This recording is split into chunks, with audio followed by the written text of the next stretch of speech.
한국경제와 기업은 선진국 기업이 먼저 만든 제품이나 기술이 있었고요. 빠르게 모방해서 선진기업보다 더 싸게 만들거나 아니면 새로운 기능을 좀 추구하는 그런 전략을 잘 구사했는데, 사실 한국의 주력 산업이 다 패스트 팔로우 전략을 잘 써가지고 굳이 꼽는다면 삼성전자를 들 수 있습니다. 전 세계 메모리 반도체 1등 기업이 됩니다. 그러니까 10년 만에 패스트 팔로우 전략을 우리가 너무 잘하다 보니까 한국 기업의 어떤 조직 구조, 의사결정 시스템, 조직 문화, 패스트 팔로우에 최적화된 시스템으로 고착화됐다는 것이 문제인 거죠. 브랜드를 세계적으로 끌어올리기 위해서도 혁신적인 기술이나 제품이 더 나와야 되는데요. 그러려면 사실은 들이 있어야 됩니다. 근데 제가 몇 년 전부터 삼성 경영진한테 경고를 해왔습니다. 당신들 보니까 과거에 소니 냄새가 난다, 과거에 노키아 냄새가 난다.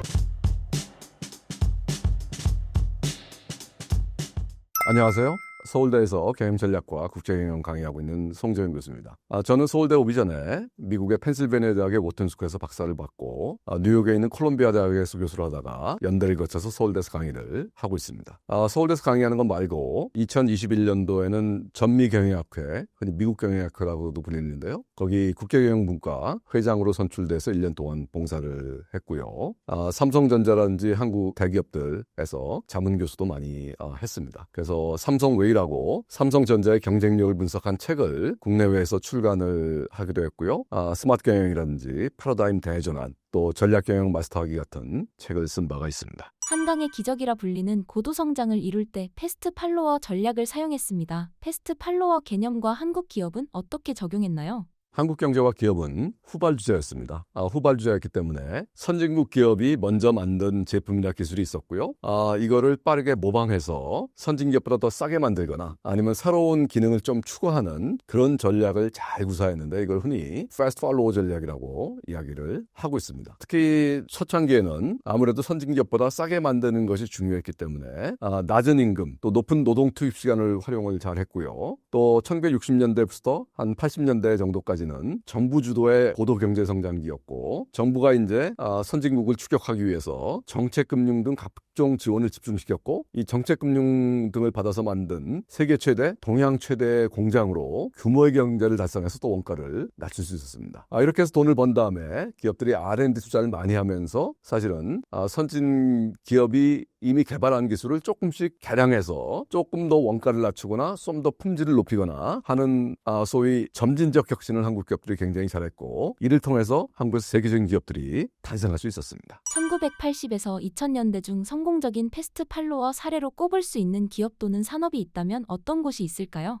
사실 한국의 주력 산업이 다 패스트 팔로우 전략을 잘 써가지고 세계적인 기업으로 많이 올라갔기 때문에 특정 기업만 선정하기는 좀 그렇지만요. 굳이 꼽는다면 사실은 물론 한국을 대표하는 기업인 삼성전자를 들 수 있습니다. 삼성전자는 1983년에 메모리 반도체에 대규모 투자를 했는데요. 그 당시에 이미 미국이나 일본, 독일에는 세계적인 메모리 반도체 업체들이 있었습니다. 근데 이제 메모리 반도체 산업은 굉장히 자본 집약적이고 기술 집약적인 특성도 있었는데, 삼성그룹의 전 역량을 결집시켜서 메모리 반도체 사업을 전개했고, 물론 정부의 지원도 있었고요. 그러면서 이제 규모의 경제를 달성하고 좀 더 낮은 원가를 구현하면서 일단 선진 기업을 급속도로 따져봤고, 급기야 1993년부터는 전 세계 메모리 반도체 1등 기업이 됩니다. 그러니까 10년 만에 선진 기업을 따라잡았고요. 또 삼성전자의 가전사업 같은 걸 보더라도 사실은 초창기에는 남의 브랜드로 비즈니스를 했습니다. 그래서 바이어가 요구한 대로 만들었고, 그 당시 이제 80년대까지만 해도 우리나라가 저임금이었기 때문에 저임금 경쟁력을 활용해서 사실은 원가를 낮춰서 선진기업에 맞는 그런 제품을 싸게 공급했고요. 90년대부터는 이제 민주화가 되면서 우리나라의 임금군이 확 올라갔습니다. 이때부터 이제 삼성은 1993년 이건 회장의 신경영 이후에 이제는 자기 브랜드로 프리미엄 제품 만들어서 고마진으로 팔자 해서, 그때부터는 사실은 이 R&D라든지 브랜드 마케팅 역량, 디자인 역량에 집중 투입을 해가지고 근본적으로 제품의 품질을 혁신하고 기술을 혁신하면서 또 세계적인 기업이 될 수 있었습니다. 그래서 단계를 거쳐갔지만 삼성전자가 대표적으로 이 패스트 팔로우 전략을 잘해가지고 세계적인 리더가 된 기업이라고 이야기할 수 있겠죠. 패스트 팔로워 전략이 한국 경제 또는 산업 전반에 미친 긍정적, 부정적 영향은 무엇이라고 보시나요? 긍정적인 측면이 굉장히 컸다. 20세기 소위 고도성장기에 한강의 기적을 이루는 데는 저는 이 패스트 팔로우 전략이 매우 유효한 전략이었다고 생각합니다. 왜냐하면 한국은 늦게 출발했고요. 또 자원도 매우 부족했습니다. 그렇기 때문에 사실은 경제학이나 경영학 분야에서도 많이 연구가 되어 있는데요. 사실 모방하는 것이 시간과 비용을 굉장히 줄일 수가 있습니다. 그래서 모방이 가능하다면 모방하게 되면 훨씬 더 빠르게 낮은 비용으로 선진기업을 따라갈 수 있기 때문에 사실은 패스트 팔로우 전략은 자원이 부족한 한국이 빠르게 선진국을 캐치업하는 과정에서 매우 좋은 전략이었다고 할 수 있는데요. 이제 문제는 그렇게 패스트 팔로우 전략을 우리가 너무 잘하다 보니까 수십 년 동안 잘하다 보니까 한국 기업의 어떤 조직 구조, 의사결정 시스템, 조직 문화, 또 HR 시스템 등이 다 패스트 팔로우에 최적화된 시스템으로 고착화됐다는 것이 문제인 거죠.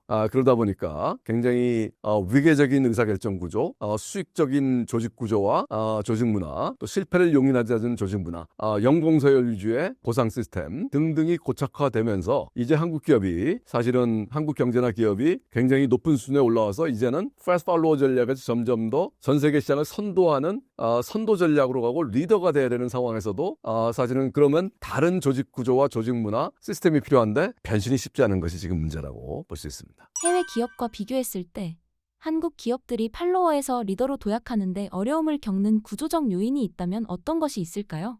사실은 리더가 되려면 무엇보다도 사실은 기존 방식대로의 원가 절감이라든지 그래서 장시간 노동, 낮은 임금 이런 식으로 리더가 되기는 어렵고요. 근본적으로 브랜드를 세계적인 수준으로 끌어올리고 또 기술을 세계적으로 수준으로 끌어올리는 것이 굉장히 지금 필요한 그런 상황이라고 볼 수 있습니다. 브랜드를 세계적으로 끌어올리기 위해서도 혁신적인 기술이나 제품이 더 나와야 되는데요. 우리 주력 산업인 제조업에서는 그러려면 사실은 창의적인 인재들이 있어야 됩니다. 또 창의적인 인재들이 능력을 펼칠 수 있는 그런 조직 문화와 HR 시스템이 구축되어 있어야 됩니다. 그래서 창의적이고 도전적인 인재, 성과를 많이 낸 인재한테는 파격적인 보상을 할 수 있어야 되는데 지금 사실은 과거에 우리가 패스트 팔로우 전략을 쓸 때는 사실 군대식 위계식 조직으로 탑이 돌격 앞으로 하면 다 같이 돌격 앞으로 하면서 월화수목 금금금 농업적 근면성으로 승부를 해왔고 거기서 이제 이 뭐랄까 굉장히 으쌰으쌰하는 팀워크나 이런 게 중요했기 때문에 굉장히 창의적이고 도전적인 인재한테 파격적인 보상을 하게 되면 위화감이 형성되고 팀워크가 깨지거든요. 그런 걸 굉장히 자제해왔는데 이제 그러다 보니까 근데 선진기업 심지어 중국 기업도 한국 인재를 스카우트하는데 한국에서 받는 돈에 몇 배를 주고 데려가니까 이제 간단 말입니다. 그리고 외국 유학 같은 인재들도 과거에 많이 돌아왔는데 이제 구글에 입사하면 삼성전자에서 받는 돈에 몇 배를 받으니까 안 돌아오려고 그러거든요. 근데 이 창조적인 혁신을 하려면 일단 무엇보다도 그거를 주도할 수 있는 인재를 확보해야 되고 인재를 확보하려면 그 인재한테 충분한 보상을 해줘야 되고 또 인재들이 역량을 펼칠 수 있는 그런 조직 문화와 시스템을 구축해줘야 되는데 그것이 가장 큰 한국 기업들이 직면하고 있는 어려움이라고 볼 수 있습니다. 또 이 창조적 혁신하려면 사실은 우리가 패스트 팔로우 할 때는요 이미 선진 기업이 많은 시행착오를 겪으면서 혁신적인 제품 기술을 만들어놨고 그거를 벤치마킹해서 모방하면 됐기 때문에 사실은 패스트 팔로우 할 때는 우리가 실패를 용인하기보다는 이 실패하면 문책하면서 최대한 빨리 따라가자. 왜냐하면 벤치마킹 대상이 있었기 때문에 사실 크게 실패할 일도 없었고요. 그런 어떤 조직 문화가 고착화됐는데 사실은 본인이 창조적 혁신을 하면서 리더를 하려면 많은 도전을 해봐야 되고 그 도전 과정에서 많은 실패를 할 수밖에 없거든요. 시행착오를 많이 겪고. 근데 과거에 패스트 팔로우 할 때처럼 실패했다고 문책하고 조인트 맞으면 누가 도전을 하겠습니까? 사실은 그렇기 때문에 실패를 용인하고 실패로부터 학습하는 조직 문화를 형성해야 되는데 그것이 한국 기업한테는 지금 익숙하지 않은 거죠. 과거에 그런 식으로 안 해왔기 때문에. 이번 신간 전략경영 마스터하기에서 패스트 팔로워 전략이 최근 한계에 부닥치고 있다고 하셨습니다. 그 이유를 설명해 주신다면요? 네, 사실은 패스트 팔로우 전략은요 지금도 쓸 수 있으면 아주 좋은 전략입니다. 왜 머리 아프게 혁신합니까? 남의 거 베끼면 훨씬 더 시간도 줄이고 비용도 줄 수 있는데 근데 문제는 이제 점점 쓰기가 어려워졌다는 게 문제입니다. 저는 크게 세 가지 이유를 얘기하고 있는데요. 첫째는 중국입니다. 중국 기업은 과거에 20, 30년 전에 한국 기업 보는 것 같습니다. 월화수목 금금금 하고 있고요. 우리는 이제 선진국 됐기 때문에 워라밸도 중요하고 52시간도 해야 되겠죠. 근데 중국에 그런 게 어디 있습니까? 사실은 패스트 팔로워는 농업적 근면성을 기반으로 하고 있는데 결국 우리가 선진기업 따라잡은 것도 선진기업이 주말에 다 쉬고 워라밸 추구할 때 우리는 워라밸 추구하지 않으면서 이렇게 해가지고 따라잡은 거거든요. 농업적 근면성으로. 그런데 지금 중국이 딱 그렇게 하고 있습니다. 그러다 보니까 지금 중국 기업이 사실은 원가 경쟁력은 보조금까지 받으면서 타의 추종을 불허하는데 심지어 요즘 기술 품질 경쟁력까지 좋아져서 저는 이것이 한국의 심각한 위기라고 생각하고 있습니다. 즉 패스트 팔로우를 지금 누가 더 잘하냐? 중국이 한국보다 월등히 잘하고 있다. 그러니까 우리가 마치 패스트 팔로우를 잘해서 선진 기업을 따라잡은 것처럼 지금 중국 기업이 우리보다 훨씬 더 패스트 팔로우를 잘해가지고 우리가 창조적 혁신을 통해서 리더 전략을 펼치지 않으면 중국한테 따라잡히는 거는 시간 문제가 되었다. 그것이 이제 첫 번째 문제고요. 그러니까 중국과 똑같이 가면 무조건 진다. 왜냐하면 중국이 시장도 훨씬 크고 인건비도 훨씬 싸고 그리고 우리나라보다 훨씬 중국 사람들이 열심히 일하고 또 정부 보조금까지 받고 있고 이런 상황에서 무슨 수로 중국과 똑같은 전략으로 이기겠습니까? 결국은 중국과 이기기 위해서는 우리가 이제 혁신을 통한 시장 선도를 하지 않을 수가 없는 상황이 돼버린 거예요. 두 번째는 과거에 80년대 우리가 패스트 팔로우를 잘할 때는 뭐 90년대까지도 그렇다고 볼 수 있는데요. 이 지적재정권의 무기화가 잘 안 돼 있었어요. 즉 특허, 대표적으로 특허인데요. 우리가 선진기업 특허를 베껴도 크게 문제가 안 되었습니다. 근데 지금 21세기에 들어와서 지적재정권의 무기화가 급속도로 진전됐고요. 이제 특허를 잘못 베꼈다가는 경을 치는 그런 세상이 되었다. 그러니까 패스트 팔로우는 남의 걸 모방하는 건데 모방 잘못하다가는 패가 망신한다. 한 10년쯤 전에 삼성전자와 애플의 소송전이 유명했는데 조단위 소송전이. 근데 제가 더 주목했던 거는 사실은 듀퐁이라는 회사가 코롱한테 아라미드 섬유 관련해서 걸은 조단위 소송이었습니다. 사실은 듀퐁이라는 미국 회사가 원천 기술을 가지고 있던 아라미드 섬유 기술을 특수 섬유입니다. 코롱이 베꼈다. 근데 사실은 삼성전자한테 1조 원은 뭐 사실 아주 큰 돈은 아닙니다. 근데 코롱 그룹한테 1조 원은 그 당시 코롱 그룹 2년치 영업이익이었고요. 사실은 아라미드 섬유로 별로 돈도 못 벌었어요. 그 당시에. 근데 소송이 걸려가지고 1조 원. 그러니까 제가 알기로는 나중에 미국 법원에서 3,800억 원인가에 타협을 한 거로 알고 있습니다. 근데 3,800억 원도 코롱한테는 엄청 큰 돈이죠. 그래서 이제는 정말 잘못 뺏겼다가는 회사가 망할 수도 있습니다. 그래서 이제 그게 두 번째 문제고요. 세 번째는 요즘 인터넷 시대 또 최근에 AI 시대에는 점점 더 플랫폼 산업들이 중요해지고 있습니다. 플랫폼 기반의 산업들. 우리 대표적으로 플랫폼 기반의 업체들 본다면 뭐 구글이라든지 뭐 메타라든지 아마존, 한국 같은 네이버나 카카오, 중국의 이제 알리바바, 텐센트, 바이두 같은 회사들입니다. 근데 우리 플랫폼 산업의 어떤 게임의 룰을 본다면요. 소위 어려운 경제학 용어로 네트워크 효과가 작동되면서 이 가입자 숫자가 일정 규모 이상을 넘어가면 추가 가입자한테도 효익이 발생하기 때문에 소위 위너 테이크 올, 승자 독식이 일어나게 됩니다. 사실상 자연 독점이 발생하게 됩니다. 우리 다 카카오톡 쓰고 있잖아요. 그리고 과거에 이제 네이버, 요즘 좀 네이버도 위협을 받고 있지만 네이버로 다 검색했고요. 그러니까 그런 식으로 승자 독식이 일어나게 돼요. 그래서 일단 이런 플랫폼 기반 산업이 굉장히 지금 많아지고 주기해지고 있는데 플랫폼 기반 산업에서는요. 후발주자로 늦게 들어가면 여기는 경쟁 자체가 불가능합니다. 임계점을 넘어가게 되면. 그래서 무조건 가속도가 붙기 시작하는 그런 소위 우리가 이제 수학 체증이라 그러는데 수학 체증이 일어나기 전에 초창기에 들어가서 경쟁을 해야 돼요. 그래서 이 플랫폼 기반 산업은 아예 패스트 팔로우 전략이 원천적으로 성립하지 않습니다. 그래서 플랫폼 기반 산업에는 한강의 기적은 없습니다. 그래서 이제 AI도 마찬가지인데요. AI의 가장 중요한 것이 어떻게 보면 파운데이션 모델입니다. 우리가 알고 있는 대표적인 파운데이션 모델이 챗GPT죠. 오픈 AI에 많이 쓰고 있는. 또 구글의 제미나이도 있고 메타의 라마도 있고 또 클로드라든지 그록 같은 파운데이션 모델이 있는데 그중에서 이제 몇 개만 살아남을 거고요. 서방 세계에서는 뭐 어쩌면 두세 개 살아남을 것이고 그런데 이제 우리가 늦게 들어가게 되면 경쟁 자체가 안 된다. 솔직히 말하면 이미 늦은 것 같습니다. 그렇기 때문에 세계 시장에서의 파운데이션 모델에서 한국은 이미 설 자리가 없는 것 같다. 여기에는 한강의 기적은 없다. 그것이 이제 무서운 지금 플랫폼 비즈니스의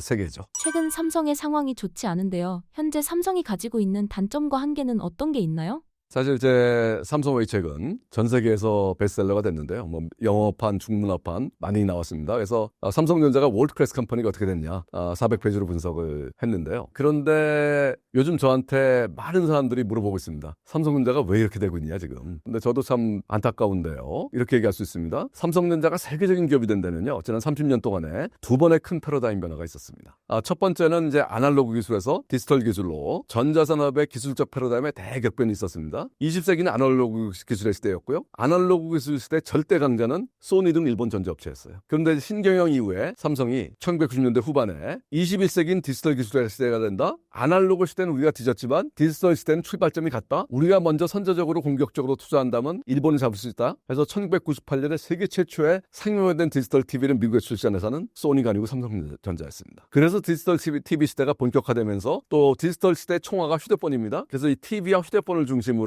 삼성전자가 세계 시장에 일본 기업을 제치고 새로운 강자로 떠오를 수 있었습니다. 또 디지털 기술을 뒷받침하는 기술이 대표적인 게 반도체 기술이었고 디스플레이 패널 기술이었고 여기 90년대 집중 투자를 한 것이 삼성전자의 도약을 또 도와줬죠. 삼성전자의 두 번째 도약은 스마트폰 혁명에서 왔습니다. 스마트폰 혁명은 사실 초기에 삼성전자도 타격을 받았습니다. 애플이 주도했고 이때 지종 같은 기업이 아날로그 TV의 소니 같은 노키아였습니다. 삼성전자는 노키아보다 시장 점유율이 절반 정도뿐이 안 되는 2등 기업이었고요. 3등이 LG전자, 4등이 모토로라였습니다. 근데 아이폰 쇼크가 왔고요. 18년이 지났습니다. 이 중에 세 기업은 역사의 뒤안길로 휴대폰 사업이 사라졌습니다.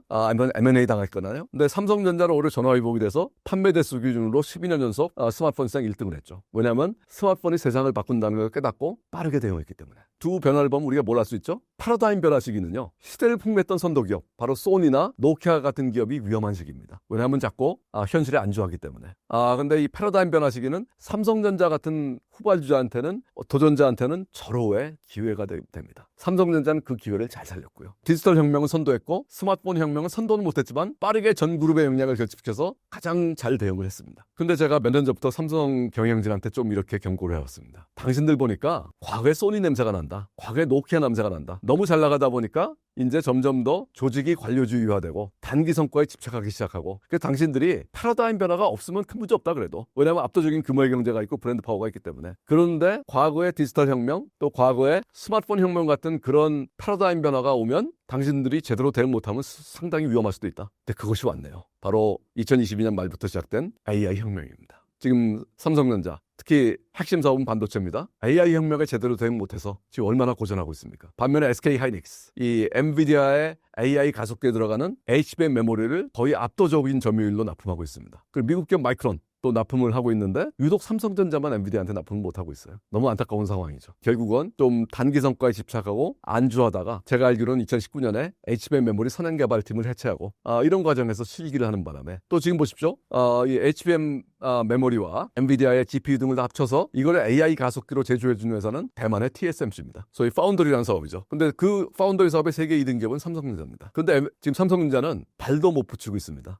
AI 가속기 쪽에 엔비디아의 독점 납품을 받고 있는 TSMC는 떼돈을 벌고 있습니다. 결국은 파운드리 쪽도 사실은 어떻게 보면 생태계가 중요한데 TSMC는 이미 40년 가까이 만든 회사였고 40년 가까이 디자인 하우스라든지 패키징 파트너들을 육성해 왔는데 삼성전자는 사실은 조금 파운드리 사업의 본질에 대해서 이해가 부족했던 부분도 있는 것 같습니다. 예를 들어서 삼성전자가 30년상 세계 1등했던 메모리 반도체는 소품종 초대량 생산이고 에코시스템이 그렇게까지 중요하지 않았어요. 하지만 파운드리 사업은 다품종 소량 생산이고 에코시스템이 매우 중요한 비즈니스고요. 커스터머 오리엔테이션이 매우 중요합니다. 근데 과거에 삼성전자의 메모리는 삼성전자가 압도적인 1등이었기 때문에 만들면 팔렸거든요. 근데 파운드리 사업은 그게 아니라 커스터마이즈를 해줘야 되거든요. 거기서 TSMC한테 지금 어려움이 있고 또 점점 더 이 반도체 제조에 물리적 한계에 자꾸 봉착하다 보니까 이제 3나노까지 가고 하다 보니까 사실은 삼성전자가 수율 문제에서 어려움을 겪고 있는데 이런 상황에서 사실은 점점 더 어드밴스 패키징 기술이 중요해졌습니다.